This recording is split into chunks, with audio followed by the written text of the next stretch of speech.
Do you know what bullets sound like when they fly over your shoulder? It's like, they sound like little bees as they buzz past your face. I'm very grateful that I don't know what that sounds like. Literally, you can just feel them just... And you're looking down at your feet, trying to keep your balance in your feet. And you see the dust spraying all around your feet and everything. And you're just like, how is this dude missing me right now? That's Nathan Bolton. He's a former soldier who served 2 tours of Afghanistan as a special operations engineer in the Australian Special Forces. His primary objective was to find and clear improvised explosive devices planted across the battlefield by the enemy, and it led to him coming within an inch of death, literally. There's no torches. I'm doing this all through night vision. I remember turning around and goes, guys, I'm laying on an IED. Move away now. Surviving such horror caused Nathan significant trauma, but he didn't know it at the time. Having never learned to process his emotions, he'd instead been conditioned to bottle it all up and get on with the job. It took more courage for me to face my demons than it ever did to stand firm on the battlefield. After getting home from his second tour, Nathan wasn't the same. Suddenly he was experiencing fits of rage and being overwhelmed by a whirlwind of feelings and deep pain he couldn't understand. He was diagnosed with post-traumatic stress disorder and major depression, another battle that almost claimed his life. Suddenly I just start screaming in the car. It was like this beast inside me. I had to get it out. I couldn't escape it. But he held on, and through years of intense self-work, eventually rebuilt himself as a new man, capable of more than he ever imagined. Now the co-owner of a psychology practice for men and a champion of positive mental health, Nathan shares the story of who he was, what he went through, and who he's become. A stunning example of personal transformation. For the first time in my life, the mask is off. This podcast is twice as long as usual because there's simply too much to Nathan's utterly enthralling story for it to be condensed. Stick around and listen through the full episode, and I promise it'll be worth it. This is incredible stuff. I feel the sweat coming out my hand now. This stuff just like lights you up like a Christmas tree. Welcome to Young Blood, an award-winning podcast on a mission to make the mental health of young men a top priority. My name's Callum McPherson, I'm a journalist, and this is our platform to open up and share stories of what we've been through because we're not alone. Let's do it. Trigger warning, this episode discusses suicide. If you or someone you know is suicidal, please call Lifeline on 13 14 11 or the suicide prevention hotline in your country. This episode has been made possible by Kookaburra Homes, the home builder that cares about the community. Kookaburra is big on investing in local projects that better our society and is an awesome supporter of Young Blood's mission to improve the lives of young men and everyone in their lives by opening up these conversations that we need to have. Nathan, what was your impression of what a real man was growing up? Oh, it's truth. Well, my brothers and I were brought up living in a shadow. My grandfather was a very prestigious, very accomplished man. We never met our grandfather, but our dad always passed on a lot of his stories to us. And I guess from a very young age, you looked on at this man going, holy crap, that's what we got to strive for to achieve in order to, I guess, be satisfied with the life that we live. I was very stoic growing up. Yeah. Let's say emotions need not apply in my life at that time. So it's vulnerability and all that. I was the furthest from it. I think I told a girl I liked her once back in the heyday, and I was like, oh God, Nathan, you're stretching. Did she like you back? No. That put you back in your hole, didn't it? How did you view yourself through high school then? I wasn't the cool kid at all. I worked hard for all my grades. Didn't have any book smarts or anything like that. I wasn't in the cool group. I wasn't in the group that got picked on. I sort of just floated in the middle. I just got through school. But in primary school, I got bullied in primary school. I'll never forget that. Little did I know the impact that that's going to have on my life in later years. What happened there? It was actually by 2 girls younger than me. And they just call me names and pick on me, and I was a small guy. Certainly not the size back then I am now. That would have been pretty concerning. I was a really small kid, and I had no idea the sheer impact that had on my life. I literally forgot about it. But it had been this underlying theme once I unpacked it throughout my entire life, and I only uncovered it 4 or 5 years ago. And as a young kid, you don't know anything different other than like, have I done wrong or anything like that. You just like you blame yourself that you've got some sort of defect when you're getting bullied. And coming from a family that was very stoic, and you weren't taught to pass on the way that you feel and problems in your life. You just suck it up and have a can of concrete, whatever the old expression goes. How much was your self-worth based on the sum of your achievements, given your grandfather's status and the way you were sort of conditioned? The one thing that I had growing up, I didn't have much going for me, but the one thing I did have was ambition. And I guess that is what forged out of my younger years, is I had this unrelenting drive and ambition to succeed. I knew how to set goals. I knew how to achieve goals. Whatever it is that I wanted, I always achieved it. But I guess by the age of 21, I'd finished high school. I had earned a certificate 3 in geoscience, worked in the mines, worked on the oil rigs, was a volunteer firefighter for the Country Fire Service, joined the Army and rose to Special Forces by 21. So was it the case that everything you ever did worked out to that point? Yeah. If you set a goal and went after it, you got it. Yeah. That's what I learned to be able to do. Goal setting, and obviously and having the perseverance and the audacity to keep pushing through and achieve it no matter what. Little did I know, though, by doing that, I also created one of my biggest shortfalls. And that was not learning to fail. And so... And achieving everything that you ever went after, that was all forming part of your story or your legend as Nathan Bolton, the guy who is this way and achieves these things. Yeah, that's what achieving is what I did. And but when it came to starting to get punched in the face by life, I wasn't prepared, because literally I had not developed any resilience in order to deal with what was about to hit me. There's the expectations and there's reality, and for such a long period of time I managed to maintain my reality with my expectations. I always achieve that you thought that was just going to be the continued trajectory, and that's how it was meant to be. Yeah, but then one day just suddenly just went pulled apart, and I was no longer living up to the very notions in which I deemed to be worthy of the man that I thought I was.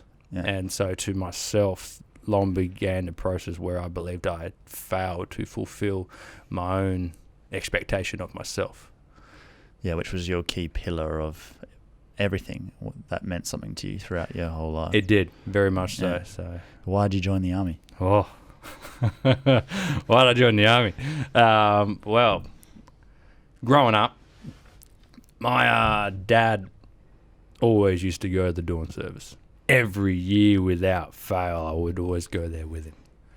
None of my brothers would go maybe once every blue moon, but every morning I'd always be there. And I guess for me, I looked on and I saw my old man. Now my dad is quite a he doesn't express himself very much. We call him an emotional icebox these days. That's his one shortcoming. However, every time I'd go there, every year, I'd see the marked respect that he would pay for those who served, and I guess those who paid that ultimate sacrifice. And I guess for him, that came down through his father, who had a absolutely amazing life when it came to supporting those who've served through like World War I and World War II. And I guess I remember looking on and I'm like, man, my dad doesn't say much, but right now you can see the admiration in his eyes looking on, and I was like, well, that's a surefire way to earn the same respect myself. And how much did his respect mean to you? Everything. Did you feel like you had it? Yeah. Did you feel like you had it? No. If you're not being told that your dad's proud of you, although you might know it innately, like that your instincts telling you that you haven't done anything wrong and he's here and he's a great father. But there's no affirmation, there's no affection. No, and it's just where so you constantly chased it because you could never get it. And I guess every kid wants their dad to be proud of him. Yeah. Oh, who doesn't? And so from that I ended up joining the army. So you were conscious of that that was what was driving your decision? I'm guessing that's not what you told your dad, though. No, a lot of this is unpacking later on in life. Okay. So what were you telling people the reasons were that you were joining the army back then? Oh, it's what I wanted to do. But back then, the way I saw what I wanted is, and this is the other reason for why, I had worked in the mines, I'd worked on the oil rigs, and I was on big. You're like, mate, what's tougher than that? Well, we've got to keep up in the ante. I was like 18 and 19, and I am on massive coin. I'm like living the dream. I'd come home, I'd be working away for 2 weeks, come home for a week, or 2 weeks on, 2 weeks off, depending on which one I was working at. And I was a massive coin. But when I come home and I would speak to my mates, or my mates would ask me, I'd be like, hey guys, like, what have you been up to? And this became one of my most hated expressions in the English language. Oh yeah, same old.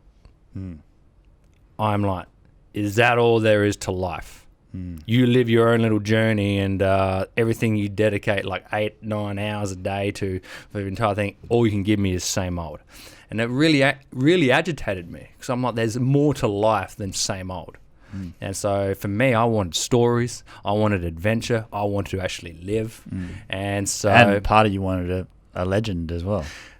And then there you got that side of it. I was like, I wanted to do, and I saw the army and that. And I guess like as a young boy, I loved playing my little army figurines. Never would have thought I would join.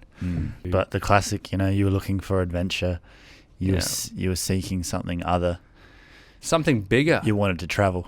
Yeah, I wanted to travel. But yeah, you're completely, I guess, ignorant to the realities. It's like why people smoke, even though all the science and everyone knows. You never think it's going to happen to you. And once I joined the military, I excelled. I was still working in the oil rigs. I joined as a reservist. And then during reservist, I was like, I'm home. This is me. I'm getting screamed at and stuff. But I was like, there was something homely. There was a camaraderie and a mateship, a bond between everyone around you. And I was just like, this is epic.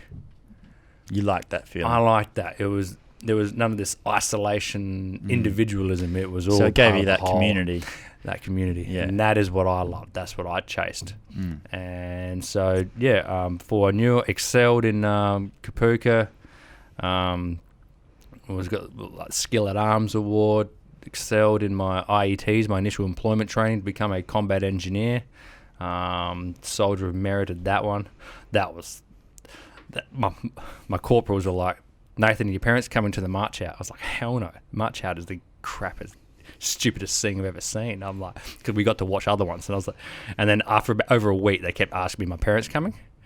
And then one of the corporals came up, they're like our instructors, came up and said, Nathan, you're fucking missing the point, mate. You've won the Soldier of Merit. Get your bloody parents up here to watch you get the award, all right? And I was like, what? You're like, well, since there's an achievement involved, everyone can come. Dad, you got to drive up from Adelaide. You got 48 hours to get to Sydney. And he's like, I'm there. Because my dad's really proud. And so he showed pride in those situations, sure. Through his actions, but not through his words yet. Okay. No, it would take to tough nut to crack. It would take a far bigger extreme to finally get that one. Wow. So before you got to this point, why, as a young man who'd never been tested by life, did you think that you could go and be a soldier? You tell yourself, I can still see myself sitting in Kapuka having this conversation with someone. You tell yourself, I believe that when push comes to shove, I could pull the trigger. Chances are anyone who comes up to you says, oh yeah, I'll pull the trigger no matter what, like yeah, and they're real cocksure about it, they're the ones you got to look out for on the battlefield, because they're the ones who'll probably crumble. Anyone with a level head realises the reality of what they're being asked to do. Why did you think you could pull the trigger? You just had a sense?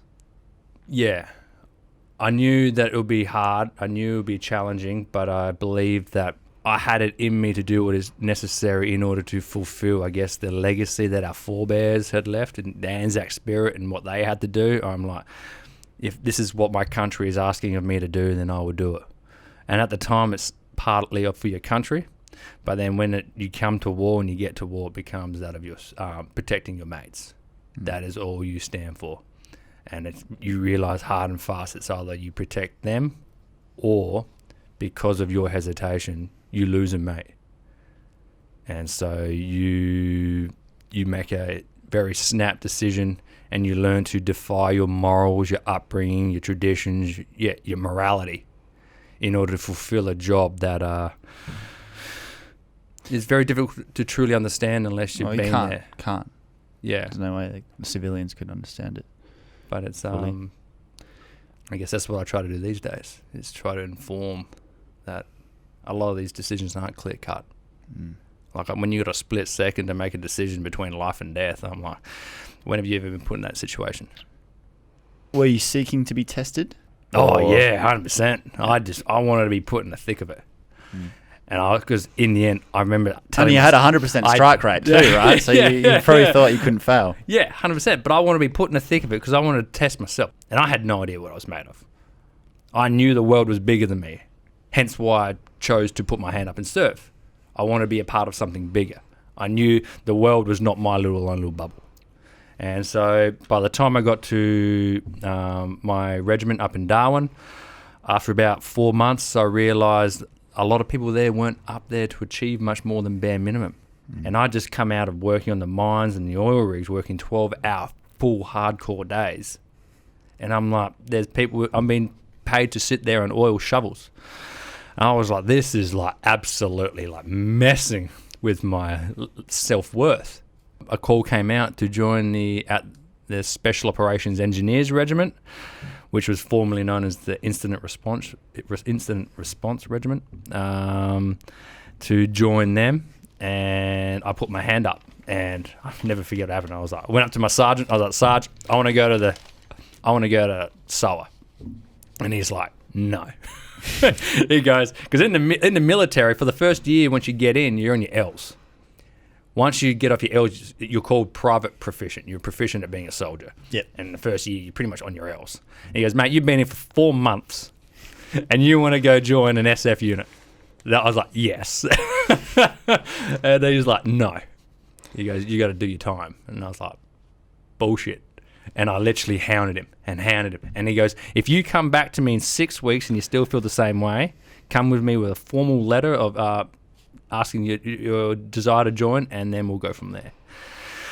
And so 6 weeks on the dot, I rocked back up on his doorstep. He's like, get out. Are you serious? But then at that time, a lieutenant had come into the regiment, and he was now one of our senior officers. And he was the same officer who I went through IETs with, that I got the Soldier of Merit for. And he vouched for my competency. And so before I knew it, I got accepted to try out, did all the physical, psychological screening. And then before I knew it, by April 2009, so I joined, went to Kapuka February 08. By April 09, I was standing within SF. Then I did TAG East. So that my first year there was TAG East, so Tactical Assault Group, East Coast. So it's like military domestic counter-terrorism onshore. So it's like, I don't know, the military version of SWAT. Do you know like the Lint Cafe siege? And they wanted to send all the military guys in. They were us that they wanted to send in. Anything serious go down with that? Nah, not much. But it's very disciplined. Like the tempo was relentless. Like boom, boom, like job after job after job, training. That's what you liked. Yeah, and I'm like, you never knew where you're going to be. You're always on the move, always doing stuff. And then as soon as you finished, then we were on the dry for most of it as well. So we couldn't even drink for nearly a year, apart from every like couple of months when our bosses would come up to us and say, guys, like, nothing is going to happen this weekend. Wink, wink. And everyone just go out and just get like, because we were young.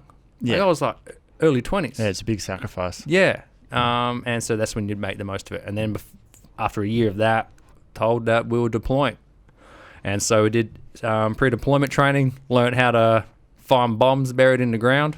So the search and clearance of improvised explosive devices. And how many did they have doing that sort of training? Because I imagine it'd be pretty specialised. Well, at the time, it was still like IED warfare really only came in like mid-thousands, 2005, 6 onwards. But it was like sporadic as well. Like there was one or two here and there and all that sort of stuff. It wasn't until about 2009 when it really started to ramp up. So it was, although we were trained to do it, it was still a we were trained in mine warfare, so it was part of our job description to fulfill this role. But it was in Afghanistan per se. It still wasn't It only really started to rear its ugly head in about 2009.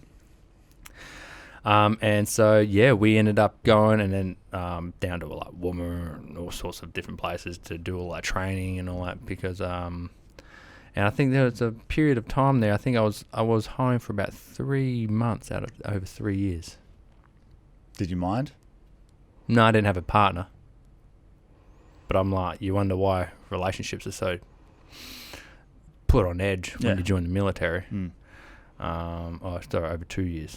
3 months over 2 years. And what did this all do for your ego?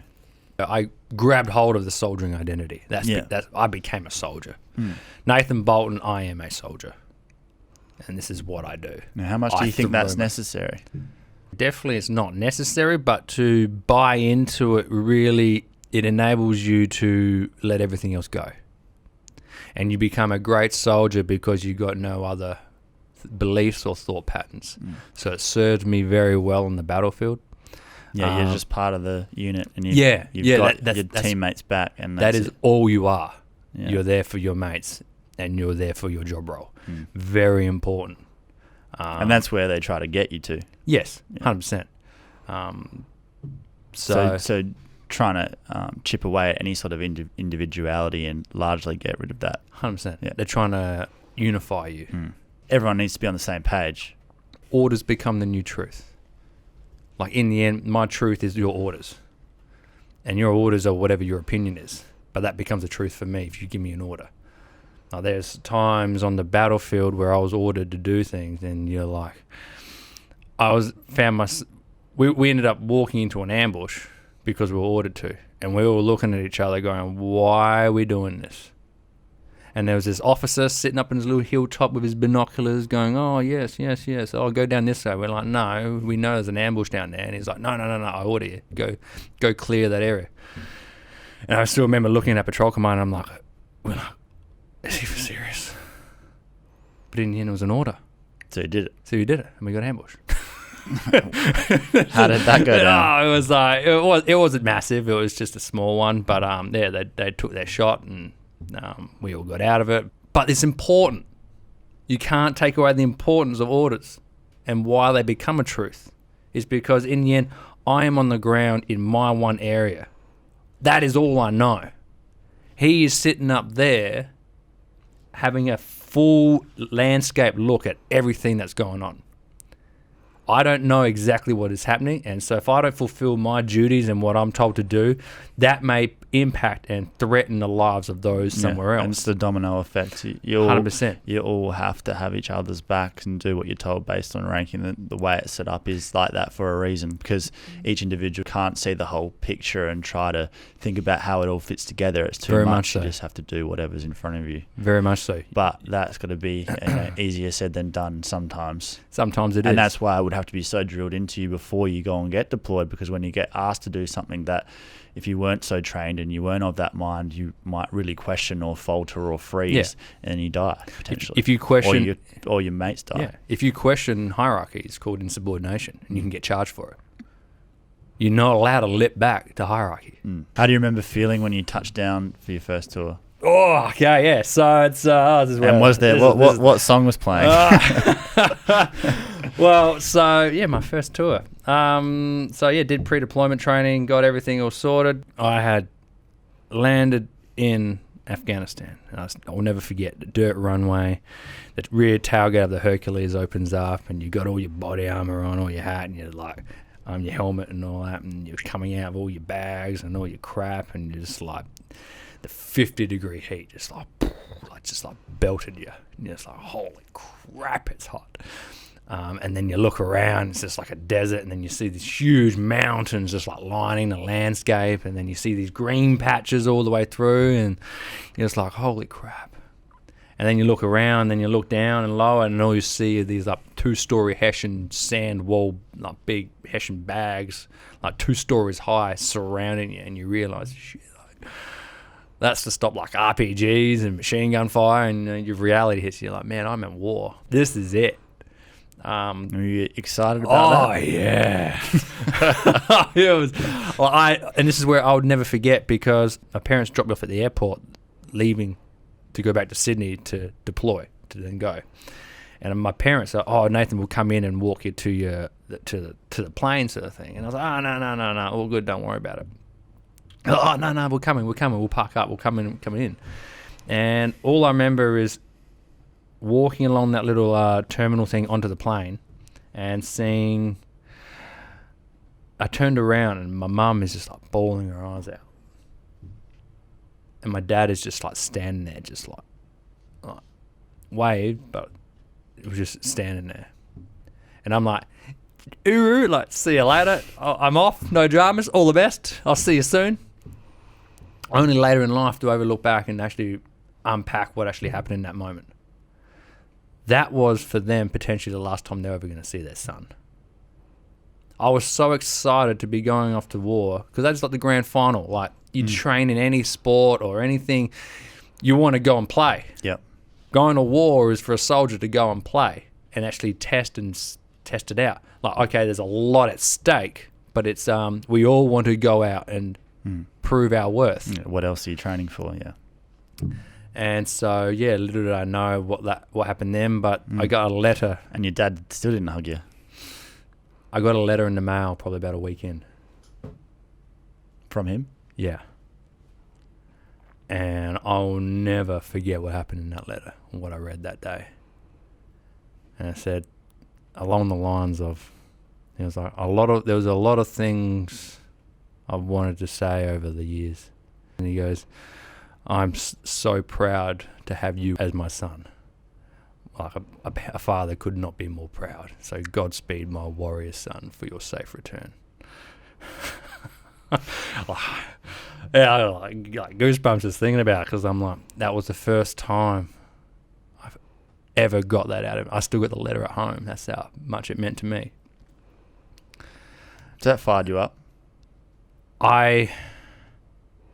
Or were you like, well, we've achieved it, we can go home? No. It probably drove me even more. Because suddenly I am like... You're the warrior son now. Yeah, and I've...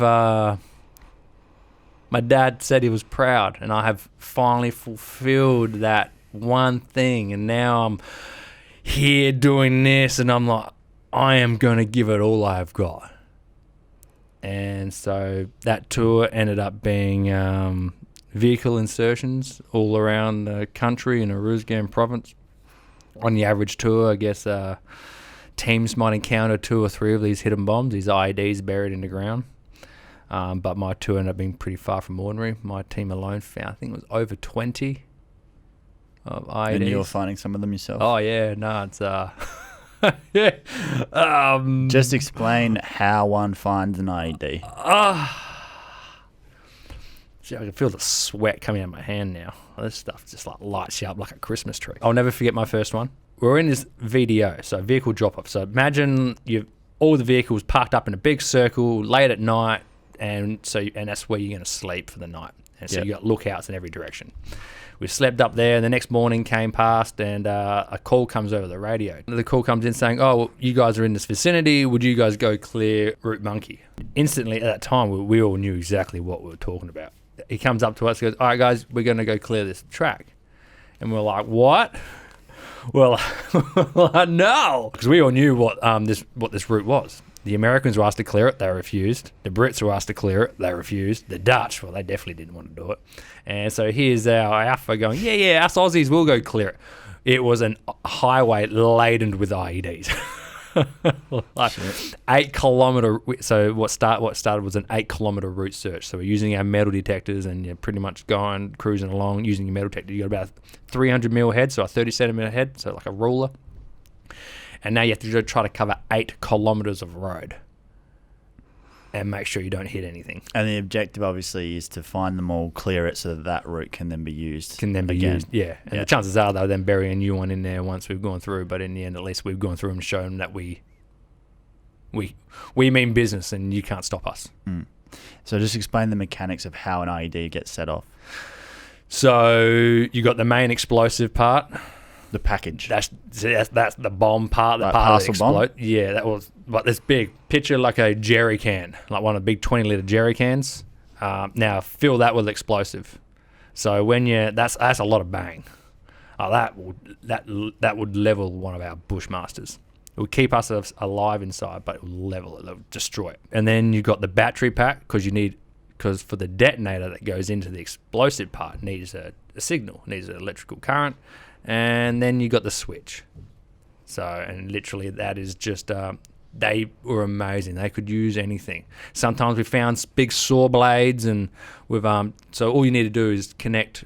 So have obviously your current going from one side to the other, and you just need metal to touch metal. You need to close that switch. So imagine 2 pieces of timber like that, and then you got little chocks on either side, and then in the middle it flexes a bit. So and that's where you have whatever it is, pieces of metal.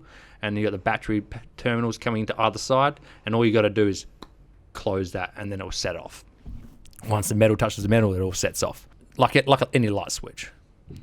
But these are real, like made out of your garage sort of spec. We get to this bridge, and I'm like, got my metal detector, and it was a concrete bridge, and so I walk up towards it, and like the thing, that's the noise it makes. Oh man, it pisses you off after long, but you get used to it. And because the bridge was full of the concrete was full of Rio, and so literally my metal detector became like completely useless. And obviously you're not going to bury anything in concrete. Right. Yeah, and so I'm like, sweet, no dramas. But on the other side, you couldn't see where it ended. And all I remember seeing in hindsight, so this is like looking back now in hindsight, I remember seeing it, but I didn't register it consciously at the time. And in the creek bed, in the distance, all I remember seeing was this palm oil container. So instead of jerry's, like we'd know them, they use palm oil containers. This big yellow thing, and it was like torn to pieces, sitting in the creek.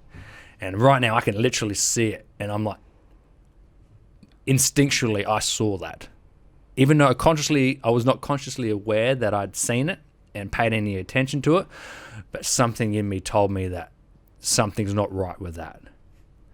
And so I got to the other side of the bridge, and I'm like searching, woo, woo, woo, woo, and I'm like, I pop down a knee, feel my hand into the dirt, and constantly feeling my hand into the dirt, and nothing there. Take a knee, woo, woo, woo, woo, and I did it like 5 or 6 times, and suddenly he did this little one. I was like, what the hell was that? And I was like, but I've been to 5 or 6, and all I remember is my hand running on the hard dirt surface, and then just disappeared into this like cavern, this hole of loose dirt. It's like going straight into like loose sand. And as my hand slipped in there, suddenly I hear this Coke bottle cracking. So do you know one of those real cheap plastic bottles you buy from like On the Run or something like that?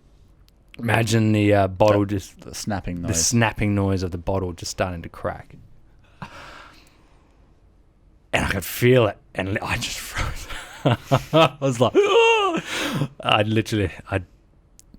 This is the first one that our tour had found. We didn't even know what it was at the moment. Behind you? Yeah, everyone's in the cars behind me and all that sort of stuff while I'm going over, because I was the first one over doing all the initial clearance. And you. Yeah, it's always. You're like, why am I always first? Yeah, I got labelled with the lucky charm, mate, because yeah, we always found him when I was around, which is pretty funny. I was like, oh crap, and I slowly started backing my hand out, and you could hear the bottle like trying to retaking its shape. I didn't know what it was at the time, but when I heard it, I was like, it sounded like a plastic bottle. And I'm like slowly pulling out, and then I do this basic clearance, and I'm looking around, and suddenly I see this top of the bottle, like one of those little drink bottles upside down. And I'm like, and as soon as I saw that and uncovered the top of that, I just take a step back, and you can see the entire Ied laid out. Although it's all buried, but you can see it laid out. Because you're looking for like anything that, like distinguishing features, lines, like dug out dirt. That's what you become very good at, seeing disturbed earth. And I'm like, I could see it all laid out, and I'm like, sweet, like, Terry, you're up, mate. So I was like, and he's just like, oh yeah, it's like, because it's the first one, man. Everyone was really excited. And so he came down, and I went back to the car. I was like, well, I'm just gonna crack open a can of Coke, and I'm like, oh, I need like try to calm the farm down. Like, I was like running on hyperdrive right now. And he went down there, did the... so he laid all the counter explosives, and then he did a pull of the actual pressure plates, because we want it, because with the tape, like, we try to get fingerprints and all sorts of stuff. So we want to try to find out who's been doing it. But basically, that guy comes through, puts explosives on the explosives, and then detonates it. Yeah. But then we got the switch back, and he showed me the switch, the thing that I'd crushed, and it was a plastic bottle upside down with a copper nail in the top, and then another copper plate underneath it with about 5 mil gap. Oh, so it's something like that. So it would take nothing. So it would take nothing to set up. But because I came in sideways, like we're trained to do, all that happened was a boop, boop. So it needed less than like half a kilo. But if you come over, if I went even straight with your hand down, even with my hand, it probably would have set off. And so I was like, and 20 kilos of explosive to a human being is, I don't really need to explain what that looks like. So then did you have to go through the rest of the trench? Like, after they detonate the first one, does that take out a few others? No, it didn't set off anything. We found another 8 that day. Like, you learn how to swing a metal detector and make sure, because in the end, your live's at stake and your mate's live's at stake, so you don't want to miss anything. We cemented our relationship with the commandos that day to some degree, because before that, they thought we were slow and taking our time and doing nothing, and they thought that we were a waste of time. And then by the end of 2014, we became a very revered and renowned group of guys. What was the most significant thing that happened that first tour? While we were driving along, so we were the lead vehicle, a commander calls up, searches out, and so we put our body armour on and went to step out of the vehicle, and he goes, "Oh no, guys, don't worry about it." And it was an unusual call, but in the end, it is what it is. We sat back down, the vehicle started back up, we started driving, and our car exploded.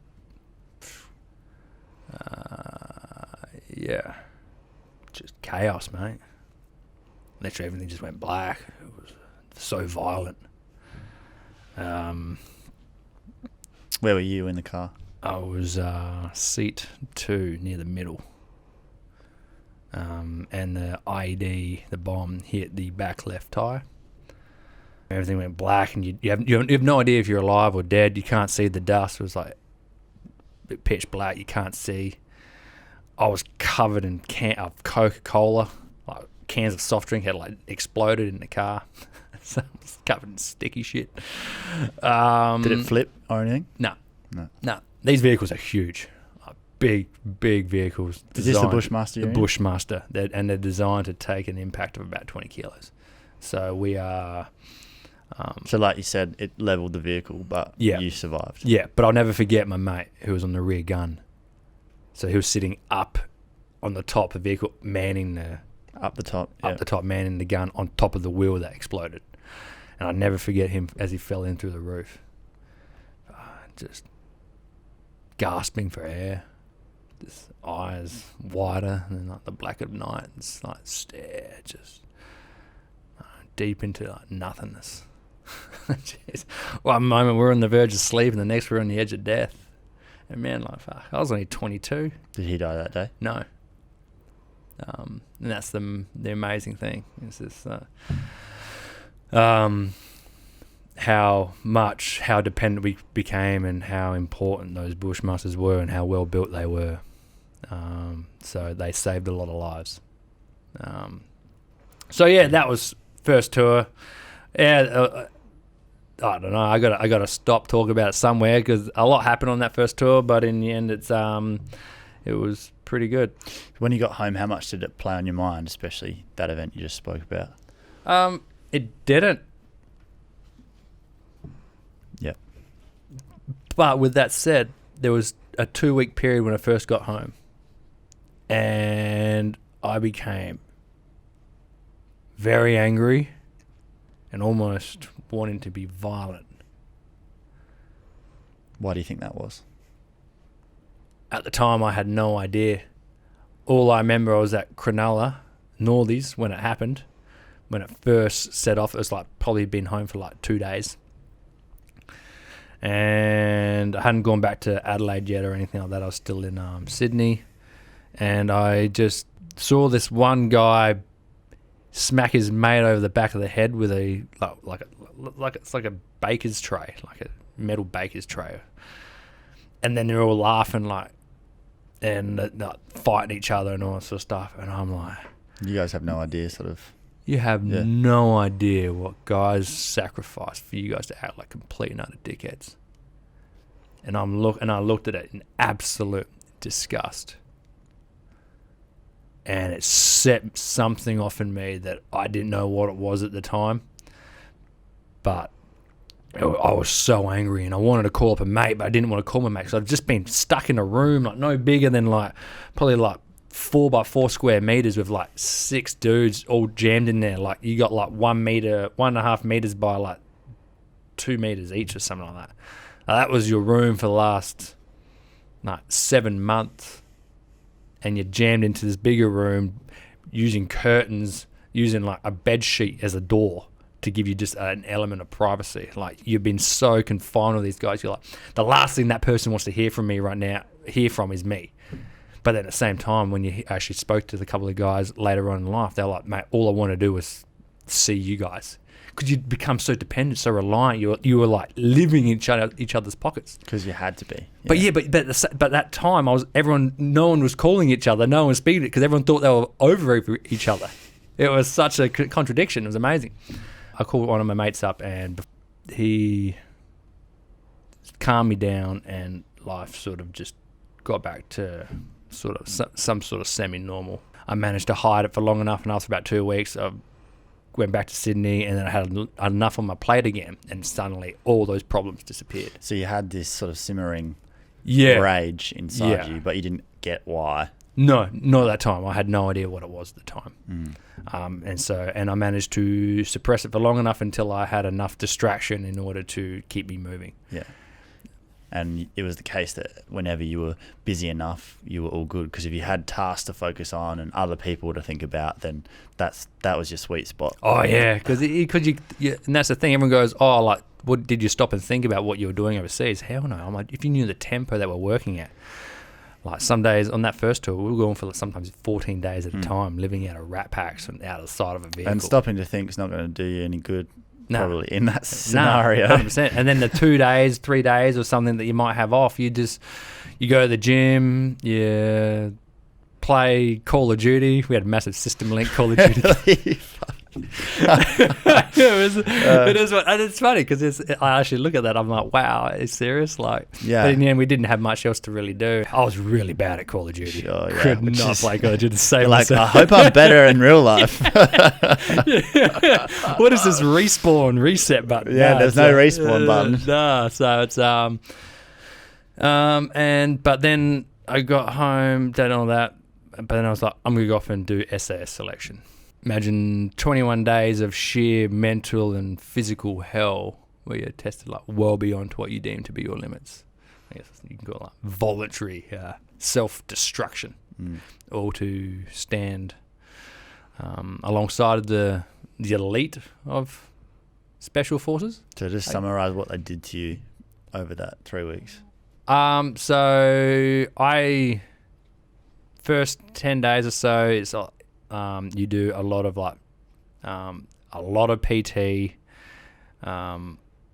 hours and hours on end. You don't get minimal sleep. You get woken up in the middle of the night to do massive tests and memory tests and maths tests, of doing algebra and long division and all sorts of stuff that you're looking at. You're like, I don't know any of this. You're learning a language whilst you're actually doing that as well. You got to learn a language, and which will come to play later on. Are they testing how well you can think when you're rattled? Yeah.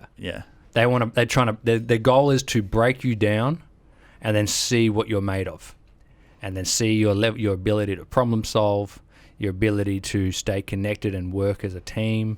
Make sure that you're not bearing an ego that is going to become very individualistic out in the thing when you're pushed to your limits.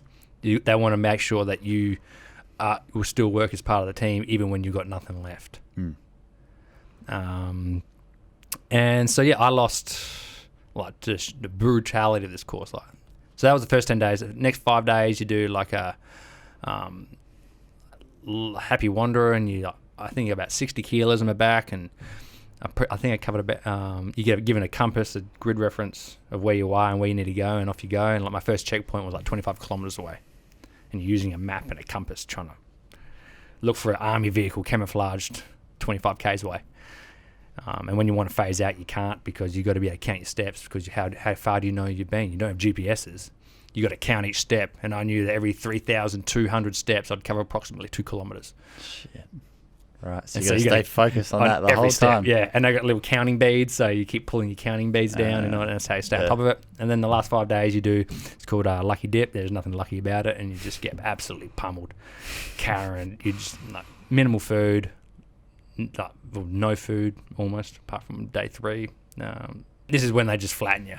Yeah. And you're literally like, this is breaking point, like where you're given nothing. I lost 15 kilos in 21 days. And yes, I was looking shredded. It's ready for stereos, I reckon.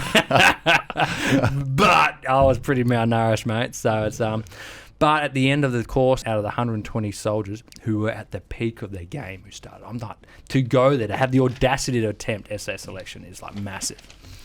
But to finish it, very few people do. And out of the 120 that started, only 28 of us were left standing there at the end. You look at your mates, you don't even recognise them. Like their cheeks are like sucked into their cheekbones. There's like not an ounce of fat on anyone. Like people have lost immense amounts of weight. But you're proud. You just completed one of the toughest courses in the world.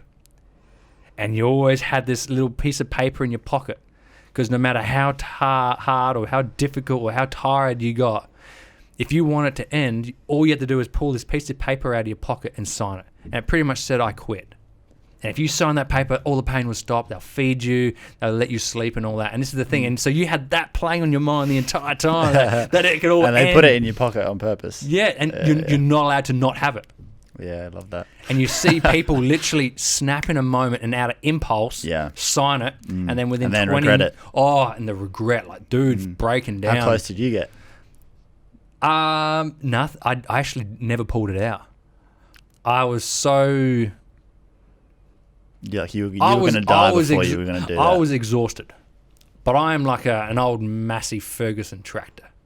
I am not the fittest. What a description. I am not the fastest, but I can plod along.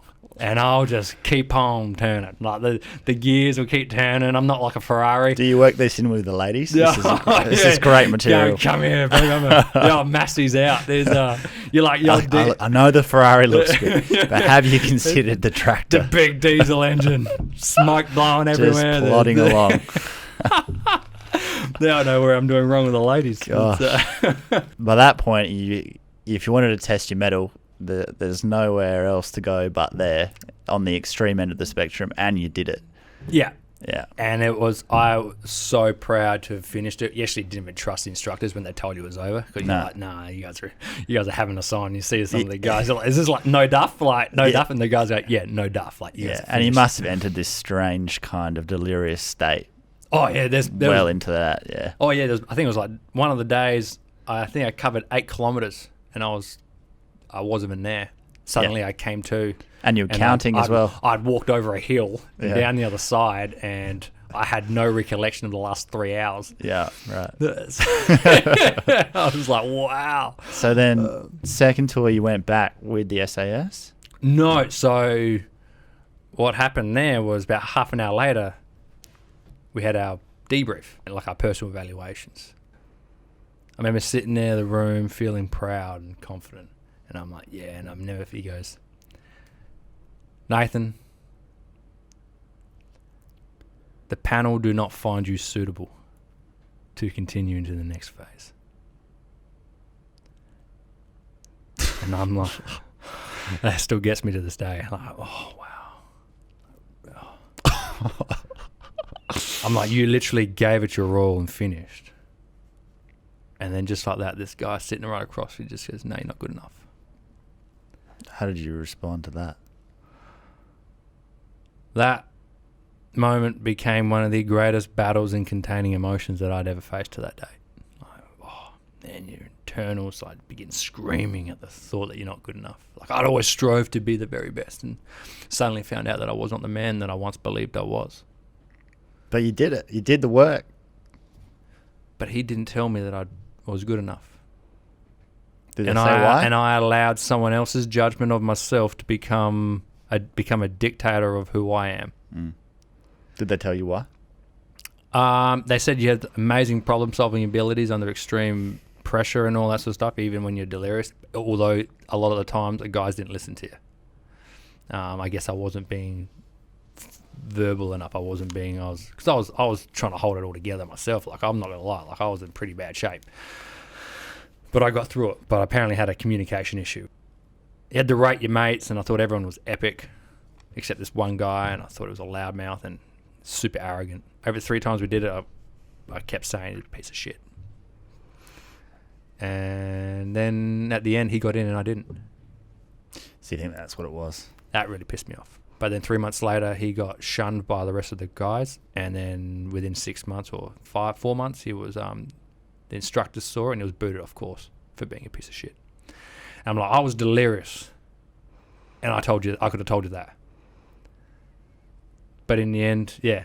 So I got a little bit of satisfaction out of him not getting booted. But I'm like, you wasted a spot on that guy, and I told you that. Yeah, and you didn't get a phone call saying we were wrong? No, not at all. So it's once you're out, you're out. Once you're done, they asked me to come back, so they were obviously happy with what I did. But in the end, they asked me to come back, and that was it. Usually, once you've done it once, they don't let you come back for at least 3 years. Sometimes they say don't ever come back. But in that moment, having been removed from that, not being accepted, I guess that rattled me. I guess I was not suddenly I found out I was not the man that I once believed I was, and the success that I expected myself to achieve. Do you consider that your first true failure? I had failed. Even though you had done it. So it's bullshit. Yeah. Objectively, it's like, are you kidding? But in the end, nothing else matters unless how you subjectively experience it. Mm. And to me, the guys that I idolized and I wanted to be a part of them, they were the judge of who I am. You'd failed in their eyes. And so to me, I had failed. Did not have the skill set to know that although I wasn't good enough for them, that doesn't mean I'm not good enough as a man or not good enough as a soldier. I just didn't have that perspective at that time. Mm. I allowed them to dictate my own beliefs of myself. And I returned home to Sydney a rattled shell of my former self. And it became like a shift in my own beliefs of who I am. Because you weren't in control then. Yeah, and what I believed I could achieve. Yes, I lost control of who I am. Because when you allow others to dictate that and your self-worth and you put all the weight on how you're viewed and what others tell you are, then you no longer are in control of yourself. No. So, yeah. So was that anger, did that rear its head again then when you were back in Sydney? No, because within about a month of getting home, although congratulated by everyone, I was back on pre-deployment training. I was redeployed back to Afghanistan like 5 months later. Yeah. And I was like, if anything was going to redeem my sense of pride and being a man, I was war! War would be its maker. That's the best for that, isn't it? I was like, I can just imagine the intensity that would have been within you going back for the second time after being told you weren't good enough by the SAS guys. And I went back there and like I was going to fulfill my job to the utmost. And then on this tour, and instead of doing the vehicle operations, it was predominantly like helicopter insertions onto known Taliban strongholds. Did you notice that it felt different to the first time? That you were different? No, a lot of what happened, the big shifts happened on the second tour.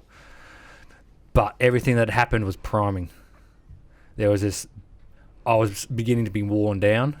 And then what happened, and then obviously what happened in selection and all that, and then what happened on my second tour, that is what just completely clicked me over. Mm. Walk us through that night in the trench. Yeah. It hurts every time I go into it. Like, there comes a point in time where it wears me down. So it was about 2 a.m. It's about -10. Like, water bottle, like, snap froze in your pocket. I was top of this hill. I was called forward by the commandos that I was working with, and they're like, "Bolts, you're up." And at the top of this hill, suddenly I walked to the front of the group, and there was this trench system just stretching across the top of this hill. And all you could see was through the shade, your night vision goggles, so shades of green, and black. And I was like, you want to feel dread. Imagine knowing that you're about to climb into this trench and search it for IEDs.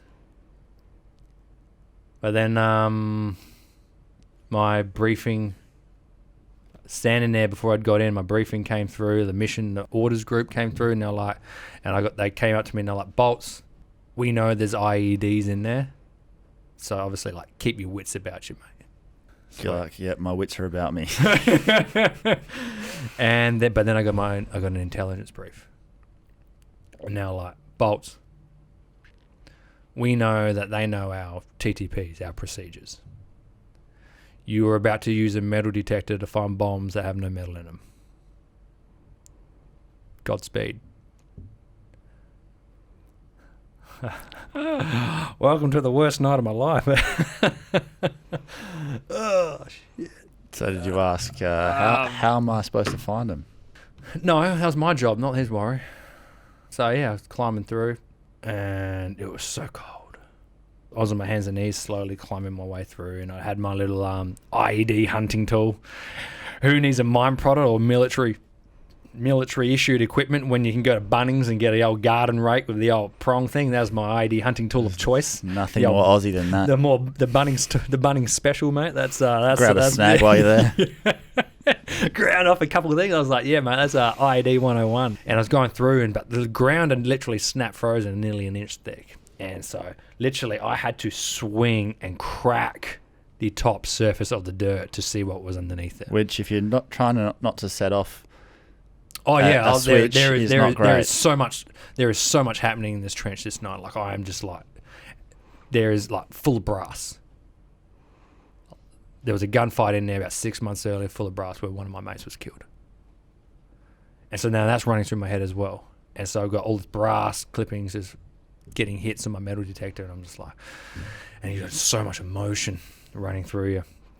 And I remember I was banging through, and then I remember seeing this big chunk of dirt break free. So I'm on my hands and knees, I'm on my guts, laying up, propped up on my elbows, and this big chunk of dirt, and I'm like, yeah, capitalize. And with my hook thing, I pulled all the dirt out of the way to move the big chunk of dirt out of the way. And in that backwards motion, suddenly a package the size of a tissue box came flying out of the wall nearly a metre in front of me and landed directly in front of my face. Instantly, in that moment, I knew what it was. It was a battery pack to an IED, one of those bombs, and I had committed the biggest sin in dealing with these IEDs and just disturbed it. Man, I just froze.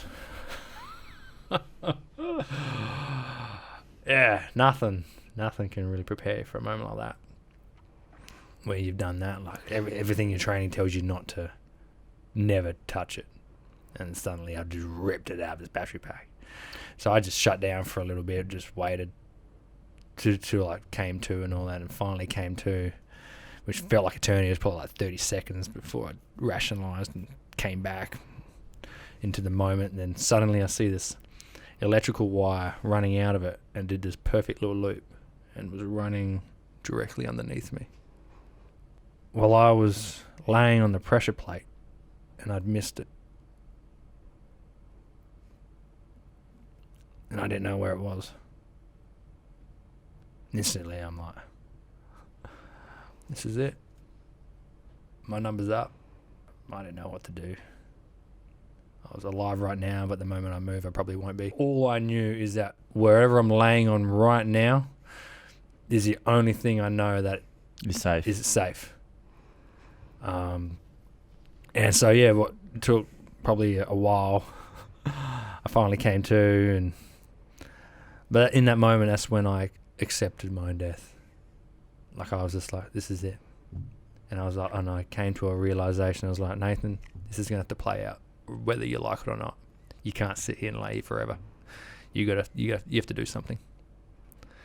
And so I came to, and I was like, well, the most likely place for this bomb to be, the switch to be, would be centralized to the pit. So what I did, I was like, well, if I brace my elbows and my hands and my feet out as wide as I can, I'll get out of the central part of the pit and hopefully in that prevent myself detonating it. And so I braced myself as wide as I can, and then managed to do some sort of funky push-up. So my legs, my feet and my hands are pushed right up against the side of the trench, and I was like, I have to lay my knees down because I have to get to my knees. And so then in one foul movement, I threw myself back, and I was laying on my knees, splayed open on the side of the trench. And I got to here, and I'm like, oh, God damn it. And all I remember is I turned around, and suddenly all I see 5 commandos sitting in the trench directly behind me, completely oblivious to what had just transpired. And I'm like, I'll never forget it. Just my jaw was like locked. And it was all through night vision. There's no torches. I'm doing this all through night vision. I remember turning around and goes, guys, I'm laying on an IED. Move away now. I can still see his jaw just drop. And obviously that didn't have to be told twice. They're like, good luck, mate. They jumped ship real quick. They got the hell out of there, and then me being an engineer, doing what engineers do best, we were all alone, left to fend for ourselves. And so here I am laying on top of this bomb with absolutely no idea where any of the components are, apart from the battery pack that I'd ripped out.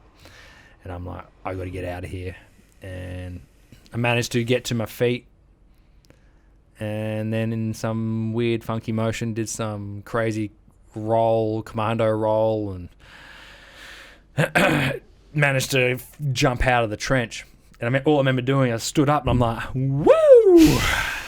That was close. I'm alive. I was like, wow, well, I'm not, stuff that. I'm not dealing with that right now. I'll deal with that in the morning. I ain't going back in there.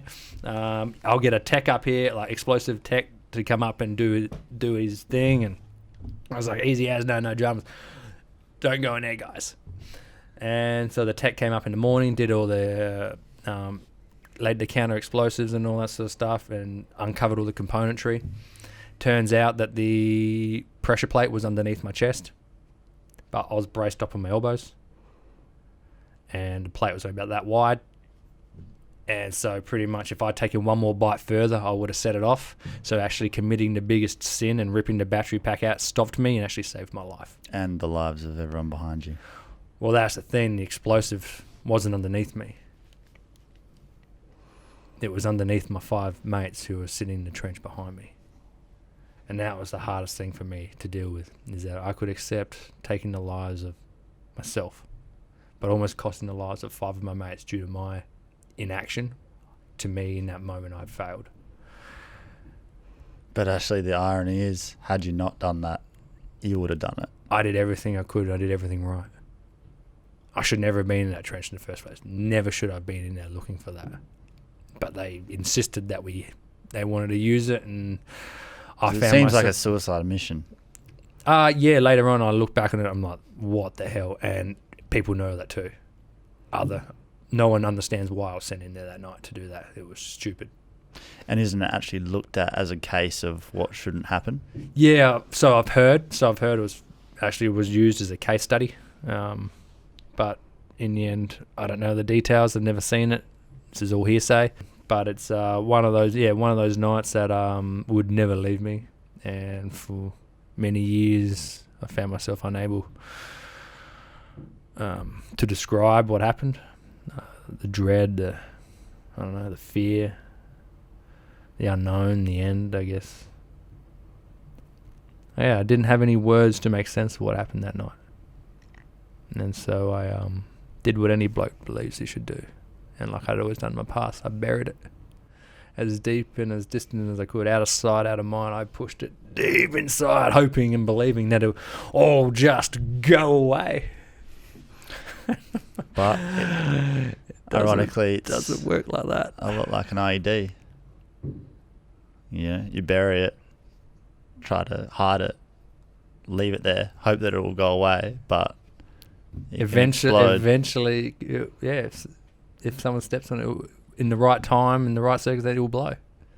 And for me, I kept burying because not long after that, one of my good mates ended up standing on an IED and it detonated, and I was one of the first responders for that. And I guess doing first aid over him, like blood and shrapnel wounds just lining his body. In his last moments here on this earth, I guess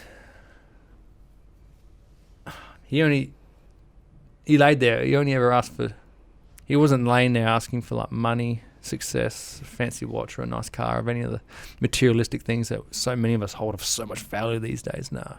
In his last possible moments here on this earth, he only ever asked for two things. That was his friends and his family. And you learn hard and fast at a very young age what is truly important.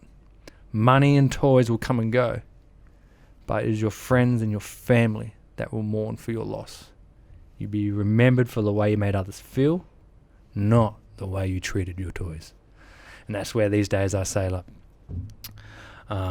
leave a legacy, not a Lamborghini. And for me, that's a lesson that I'll never forget. Do you remember what you said to him in his last moments?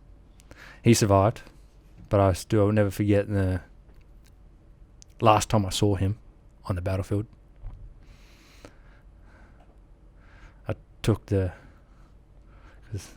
the sun was out, and I took the shade cloth off him that we were using to cover his eyes from the sun. And I was like, I'll see you next week, mate, alright? And I grabbed him by the hand and that was the last time I saw him until maybe I got back to Australia. Did he survive because of you? Blow his leg off? No. So he didn't do any of that. The IED was buried deep enough that it was that he copped a lot of the blast wave and the shrapnel, but he was far enough away that it didn't do that. So there was more, but the effects of it was still drastic enough. A couple of guys got badly injured. But then by then I was on 24. We had missed by an enemy sniper. Had RPGs, like meters in my head, been more gunfights than I can remember. Been pinned down by enemy gunfire. Did you pull the trigger? I pulled the trigger. Day that you never forget. Do what you got to do.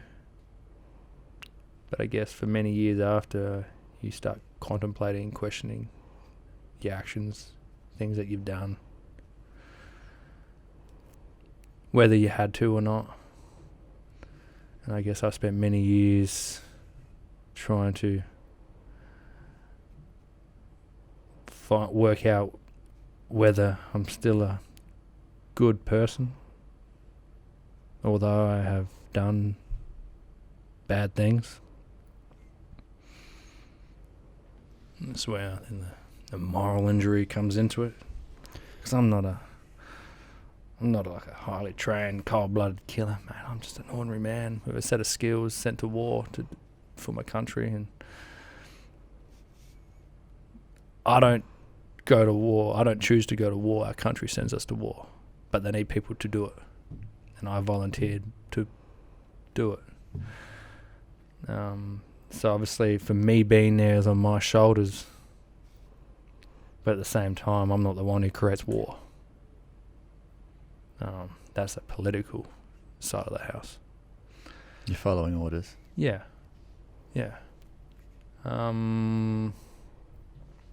What was the situation? For what? When you pull the trigger. It's just when you're an engineer. surrounded by 6 commandos, and by 9 a.m. in the morning, you as the engineer have got 30 bullets left. You know shit's hit the fan. Like, I'm surrounded by commandos and all. They're shooters. I'm an engineer. My job is to protect them from the bombs. I'm always a shooter, but my job is to protect them from the thing I can't see. It's a last resort, yeah. Yeah. And so when I've run out of ammunition, it's on. Yeah, it's been a good morning. That's the thing. And then, yeah, the best one was me and 2 guys found ourselves pinned down on the side of this hill. And do you know what bullets sound like when they fly over your shoulder? It's like, they sound like little bees as they buzz past your face. I'm very grateful that I don't know what that sounds like. Imagine yourself hiding behind a rock, no bigger than your mum's watering can, and you got the rounds, and you literally see the rock in front of your face is wobbling back and forth. And I remember looking up at the guy and I was like, "We gotta get off this hill." All I remember is one of the guys took seniority, is like called out to one of the guys on the ground. He's like, "You're up, you're first." And you hear him go, "Oh shit!"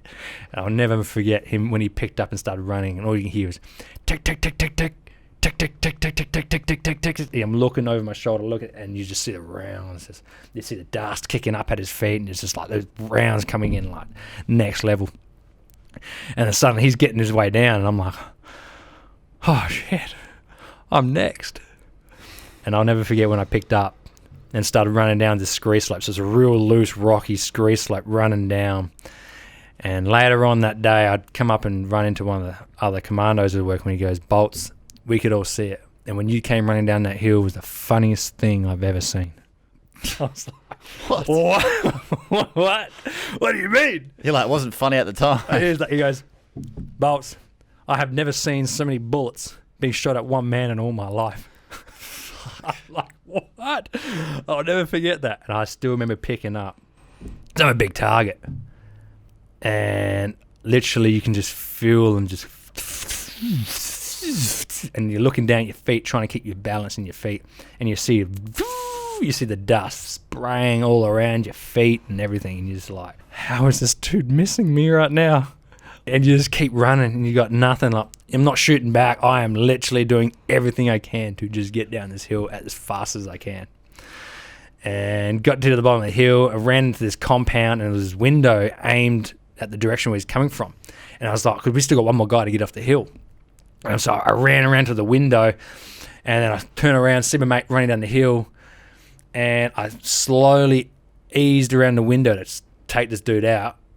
And suddenly these 2 rounds just come straight through the window and missed my face by, like, I don't know.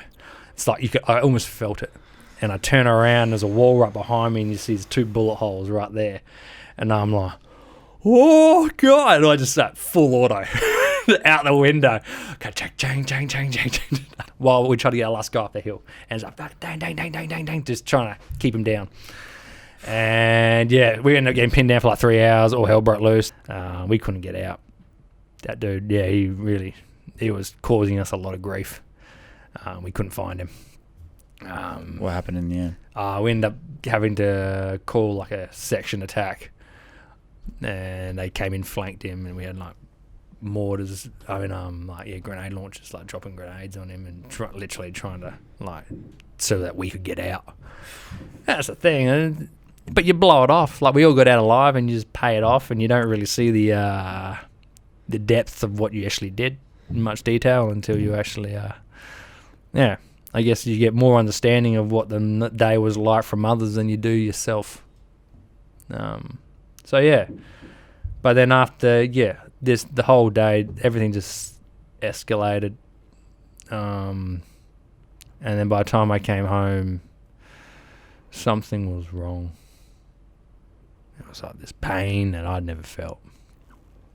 Like, I was, 24? And, literally just everything just started, and this wasn't a physical pain, like, this was a pain, it was like something I had no understanding of what it was. And so I kept trying to push it down and bury and ignore it, but just, every now and then I'd be driving home and suddenly I'd just start screaming in the car. It was like this beast inside me. I had to get it out. I couldn't escape it, and it just kept. And I'd be like punching my steering wheel, like just trying to unleash, get out of me. I didn't know what it was, and so I got symptomatic relief, like literally screaming and punching stuff just to get some freedom from it. But it always kept coming back, and then but by the age of 26. And seemingly at random, you just have these outbursts. It would boil and boil and boil, and then suddenly it'd just get too much.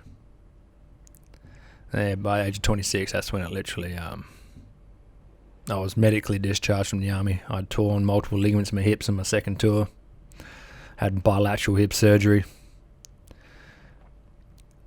spent many months bedridden. You want a lot of time to think for yourself and start hindsight and start ruminating in your past. I was given the perfect opportunity to do that. Not something you've ever been good at. No, another time. And literally, yeah. That was probably scarier to you than a lot of what you went through on the ground. It took more courage for me to face my demons than it ever did to stand firm on the battlefield. Because the things that you can tell yourself, that is the shit that nightmares are made out of. And for me, being diagnosed with PTSD and depression, I'm like, I would deal with the PTSD, that was bad. The depression, having no sense of self-worth or value, and how horrifically I thought of myself. I hated myself. Even after everything you'd done. I thought I was worthless, a piece of shit. Suddenly, like the proud, confident man that I once was, I look into a mirror and see the reflection of a man I still knew, but the man underneath was no longer me. I didn't know who the hell I was anymore. Suddenly, the thoughts that I'd always trusted and taken me to the pinnacle of success did nothing more than reinforce my own pathetic being, like my own weakness, my own fragility that told me I was like worthless and a failure and a liability to my mates. Like no, everything I'd done in my past didn't matter. Suddenly, I just absolutely hated myself, had zero self-worth, zero. I just despised it. And then relationships, I could no longer fathom that someone could love me. If you hate yourself and someone tells you that they love you, you can't believe it. Because then you're lying to me because I fucking hate myself. And that's where the old saying goes, you got to love thyself. It's not about loving thy ego. It's about knowing who you are as a person and accepting that as a person and going, if I can't make peace with myself, how can I let anyone else in truly? What was at the root of all this? Trauma. That Russian fighting pit broke the camel's back. That was sheer helplessness. And it took many years to finally bring that one out. No one knew what happened that night. None of my mates knew what happened that night. I buried that night with me for years to come. Yeah. Because you felt guilty about it? Yeah, I was ashamed. But I was also... I couldn't go there. It hurt too much. And so I tried to avoid anything that would remind me of it. And every time they'd come back and it would just like haunt me. Like in the end, like I'll be driving along the freeway or sitting in a cafe and then suddenly something just triggers me. My whole body would light up.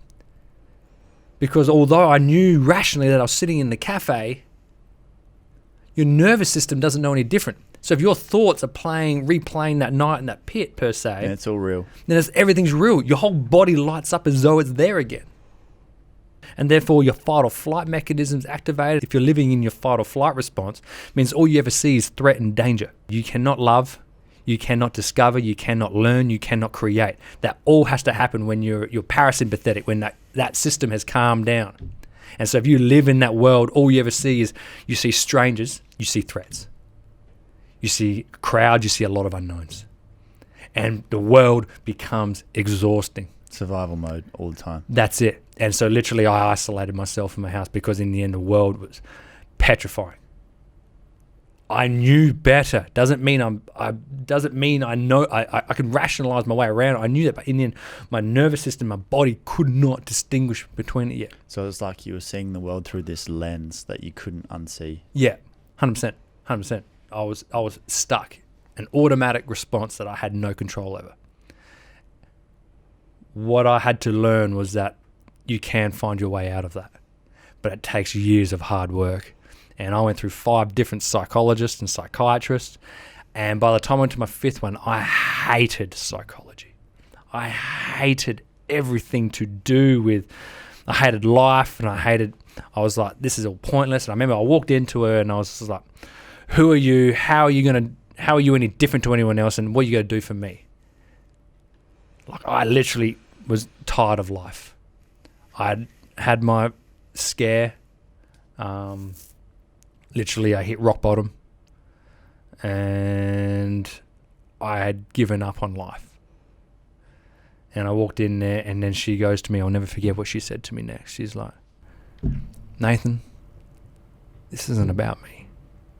This is about you. What do you want? You're in my office. What do you want out of coming in to see me?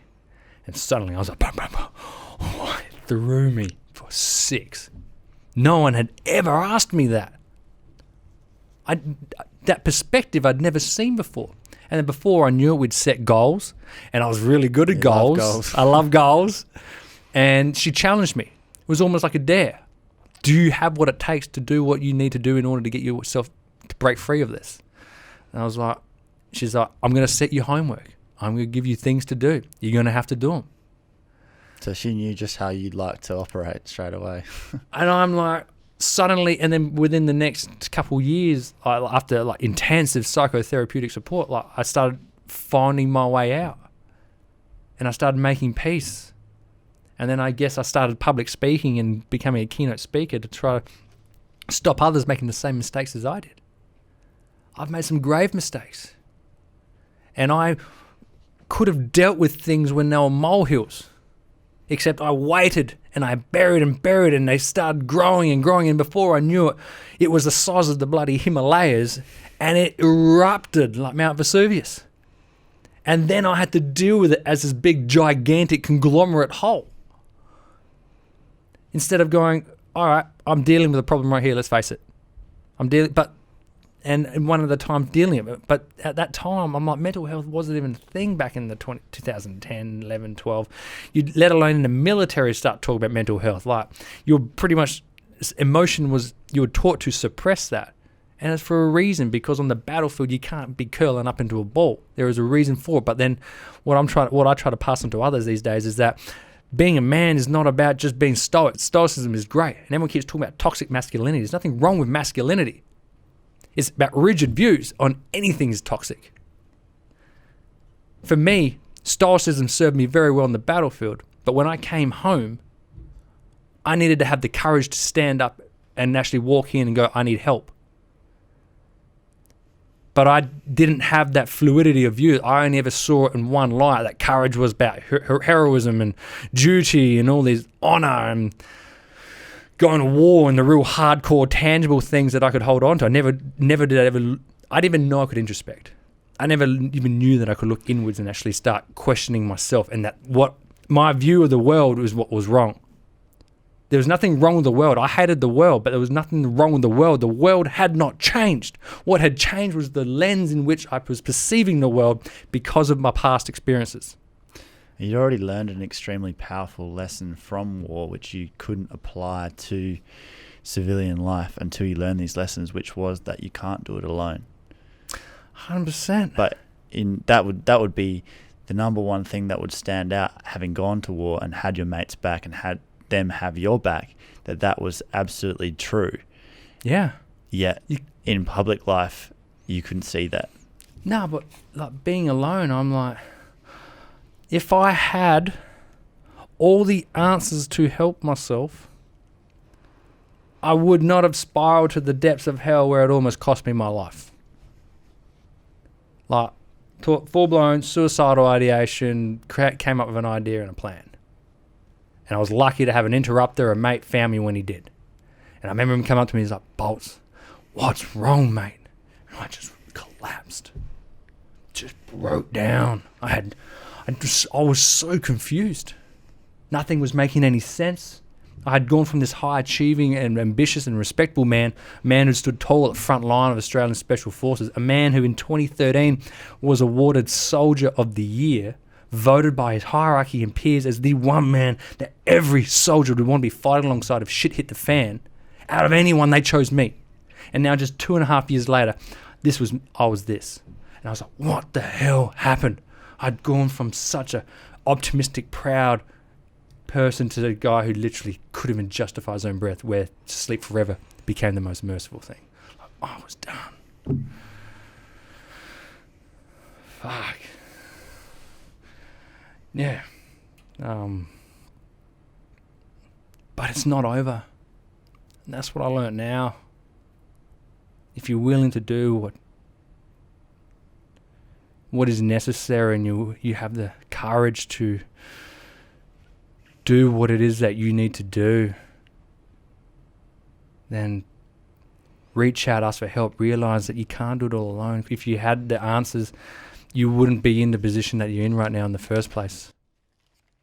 Go seek help. Don't stop at one person. If you're not connecting with the person, go reach out and speak to another one. No two psychs are the same. Don't blame psychology after seeing one psych, and don't just stay with one psych because it's easy and comfortable. Move on. Change. Find one that you connect with. And yes, okay, you're going to have to uncover your story a few times until you find the right person. But once you find the right person, you only have to tell that person once. But you got to do the time in order to find the right person. And I went through 5. Apparently going through 6 is a normal stat. And so I fit right up in the mold. Sweet as. No dramas.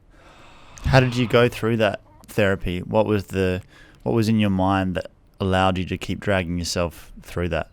I'd always believed that if my mind and body had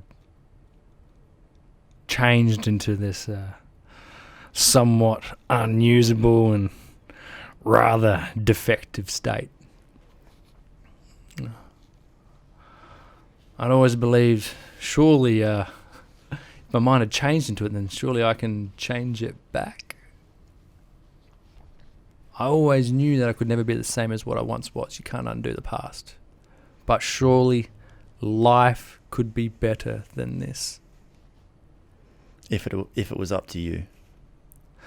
Where my life is right now, I made a conscious choice that it wasn't good. That life could be better. Now, by asking that very question, that life could be better than this, without knowing at the time, I actually later found out that was actually hope in disguise. Hope is a very powerful thing. A belief that you could one day break free from the shackles of your own, and the burdens of your own thoughts, and that one day it was possible to actually live again. And so using that, I always managed to find meaning and purpose to keep pushing and doing what I'm doing. And I look where I am now, and I'm like, shit, I am just an ordinary dude. But I had the courage to lay everything out on the line. I was like a car, a wrecked car. I had to pull every component out of that car, strip it back to a bare shell, and start rebuilding it, replacing everything that wasn't working, every broken component, and trying to salvage whatever was left. And I can tell you right now, I had to replace most of the car. But I was like a blank canvas. When I finally went into my last psych, that's when I literally had my biggest scare. To sleep forever was it. And I was just like, everything that I am has got me to this point. And so I am going to learn and listen and let go of any pre-existing beliefs or notions, because they're the everything that I am is what hurt me. And so I started rebuilding from the ground up. So you had to become something else. But it took years. You can't, I had to learn to make peace with my past. I had to make peace with a lot of those traumas. They will forever be scars that you'll forever bear. But like for so long, it's like a beach ball in the ocean. The beach ball was the trauma, and I was jumping on the beach ball, trying to hold it underwater, trying to bury it, and the amount of energy and time it takes to just try to bury this pain. I was exhausted daily, just trying to get through the day, just trying to hold it underwater. And then suddenly with support and help, I learned to get off the beach ball and allow it to just be there. I stopped fighting it. No longer, although a lot of those past experiences will never leave you, they'll always be a part of you. But for the first time, they were no longer defining me. That was the moment where I managed to start breaking free.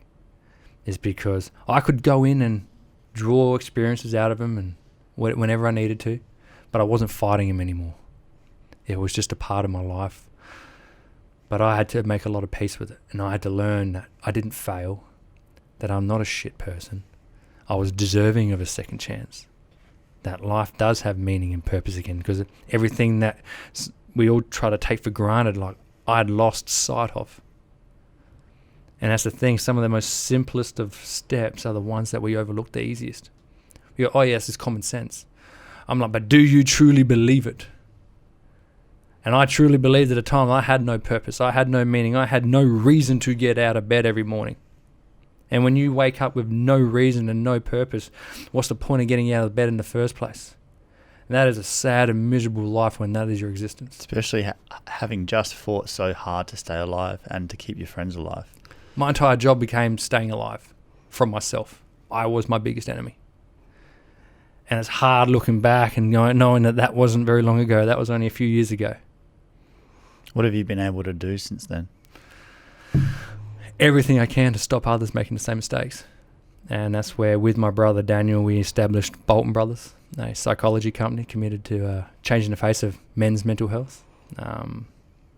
We take a gendered approach to mental health services, focusing that on the needs of men. It's pretty funny how a few years ago I had psychology, and now here I am creating a psychology company. We got a psych practice based out of Kent From a guy who hated psychology. yeah, 100%. But I'm like, I learnt I was just doing it wrong. That was it. I didn't understand why I was there. I thought they were meant to fix me. I thought they were meant to heal me. My goal was to go in there and allow them to help me help myself. Their goal was to offer perspective. You unload your burdens, and they will help you shift using a lot of evidence-based research to shift your perspective on what you're going through. Allow you to see it differently. You have all the tools to help yourself. You have to solve your own problems. But sometimes you don't have the right perspective in order to do it. And then they use a lot of their tools to offer you good perspective. And then, I'm like, my early days, I was like, what does my psychologist know about war? Why am I even complaining? Why? I'm not going to see a psych who's never been to war. What's the point? I'm like, no, your goal, this is a throwaway line that I know I've heard a lot of vets use. And all I try to tell people these days, I'm like, your job is to go in there and see a psych. Your job is to teach them. Teach them about being a soldier. Teach them about what it is that you went through in war. And through educating your psychologist, you will also begin to form a narrative and begin to understand it yourself. And when you learn to understand, especially when it comes to like PTSD, and which is fragmented thought, you start to create a narrative where you learn to piece the puzzle back together. And so you'll start helping yourself by explaining it to others.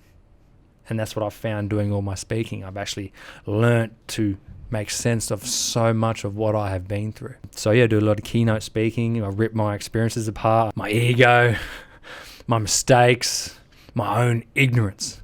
I put it out in front of everybody and just rip into it. And I'm like, if any of you see yourself making any of these same mistakes, I'm like, check yourself. I will put myself, and it hurts because it is the utmost of vulnerability. And no matter how many times I do it, it scares the hell out of me getting up there and doing that. Because literally I am judging myself in front of others. But I do it for none other reason to help others see within themselves that they may be doing the same mistakes as I did. And if they are, do something about it. Because life doesn't have to be that way. If you're hurting right now and you're not doing anything about it and you just believe that's where life is, then do something about it, because it doesn't have to be like that. And then, sit on the Premier's Council on Suicide Prevention, which help drive policy and change. Wellbeing SA's Advisory Committee for Mental Health. And then the state rep for the Special Operations Engineers Regiment Welfare Association. It's like a military, my old unit, their welfare association. So I'm the state chapter representative here in SA. So I do everything I can now to help others. And what evidence have you gotten that the work you do does help? I'm not very good at taking compliments, so I like data dump that stuff. I am so bad. I've got enough support over the years to let me know that what I'm doing is necessary, needed. And I guess when I needed it most, back in 2012, 2013, there was no one there. And I had no one there to say, Nathan, what you're going through is normal. What you're going through this is what it is. Don't hate yourself, but go do this instead. This is what you're going through. Instead, I had to scour the depths of hell and find all these answers for myself.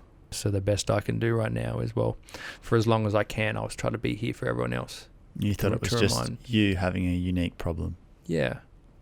But I'm like, we all fight our own battles. And like, war was mine, but trauma is trauma, and the way it impacts the body is the same. I'm like, whether you're going through a relationship breakup, whether you're financial difficulty, job security, or anything like this stuff is stressful.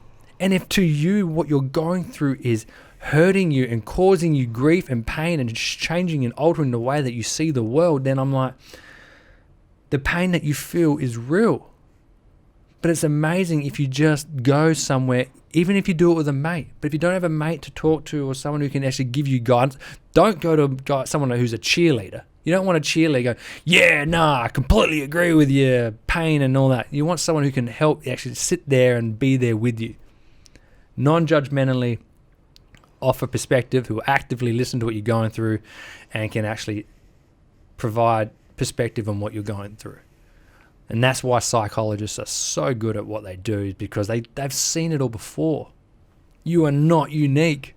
No one is special. Everyone in society is going through pain in some way, shape or form. Don't ever compare the experience, but the universal theme is the way it impacts the body and the mind. That is what everyone's been through. So it's Who are you now? Who am I now? I have never been more satisfied with life than doing what I do now.